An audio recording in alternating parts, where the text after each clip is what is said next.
I was diagnosed with thyroid cancer, and my doctor is basically telling me that, you only have this option. You can have radiation, or we can cut it all out and you live on a medication forever. And the statement that he said to me, these are your only options, and you have to live on a medication forever. Something in my brain was just like, that's not how we're meant to live.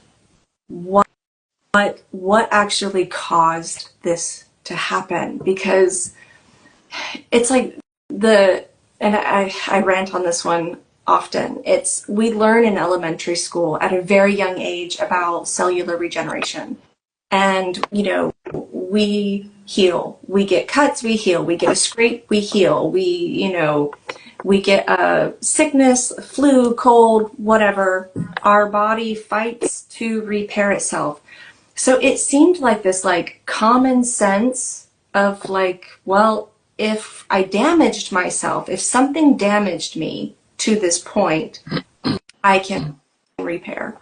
And I have a lot of issues about allergies to a lot of medications that are considered normal things for people to take, like birth control and things like that, cause severe issues for me. So the idea that I was going to have to live on a medication that was synthetically and chemically compounded seemed illogical.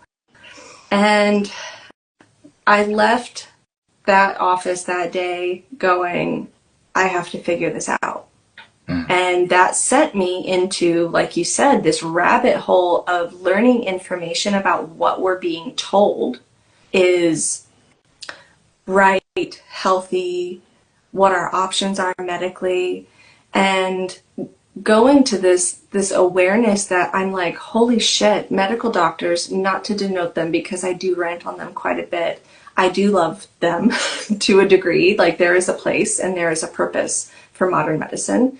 But it's not the end all be all, and they don't have answers for everything. And most of them don't even know any more than the own pamphlet that they get themselves to scan over and hand you.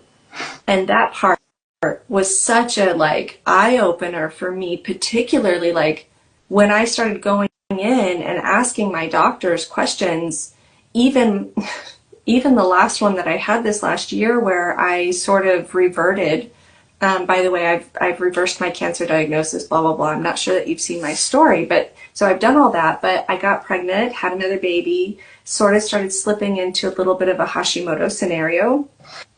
And when I asked him, my new doctor that I had to see specifically because of my insurance, when I asked him, okay, so if I am starting to fall into these things, what exactly is out of balance specifically? And he couldn't answer my question, and he was an endocrinologist. And I'm like, well, I know if my progesterone's low, and I know that if my thyroid globulins are rising, that I'm going to have some issues. And he looked at me with a dead blank stare and said, I honestly don't know, but this is the medication that I'm suggesting for you. Again, and I'm like, you're the endocrinologist, you are the specialist, and you don't even know the answer to my question, but I already know that these things are affecting that. Doctors